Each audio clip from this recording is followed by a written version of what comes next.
December 11th, 1978. 3 o'clock in the morning. A black Ford van rolls through the freezing darkness toward Kennedy Airport in New York. Inside sit 6 men. In the next 78 minutes, they will pull off the biggest cash robbery in American history. $5 million in untraceable bills, nearly $1 million more in jewels.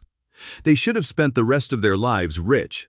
Instead, most of them didn't live to see the next Christmas, because the Lufthansa heist didn't end when the van drove away. That's when it began. It started with a man named Louis Werner, a pudgy cargo supervisor at Lufthansa Airlines, drowning in $20,000 of gambling debt. Werner knew a secret.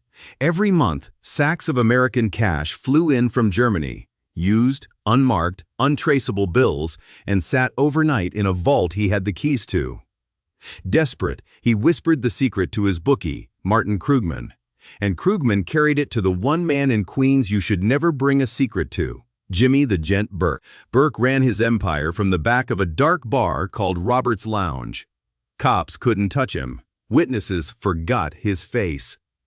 And when he heard about the vault, he assembled a crew of 6 and planned everything down to the minute. At 3:12 a.m., they cut through the fence, walked the guards into the cafeteria at gunpoint, and made the supervisor open the vault. No alarms, no shots fired. They expected $2 million. They walked out with almost 6.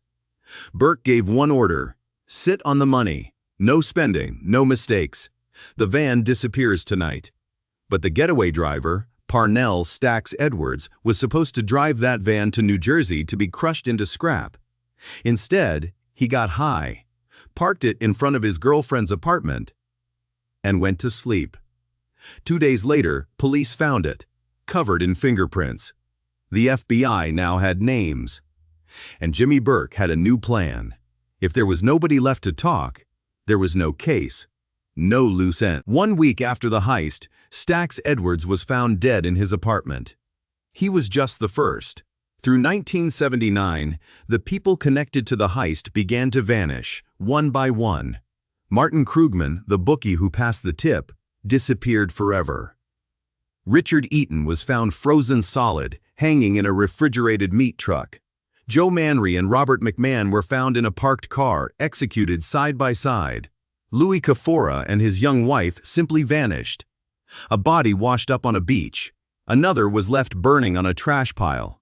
In the end, 13 people connected to the Lufthansa heist were dead or missing. And here's the darkest part.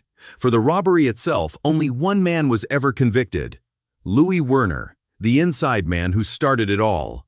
Jimmy Burke, the mastermind, was never even charged for the heist.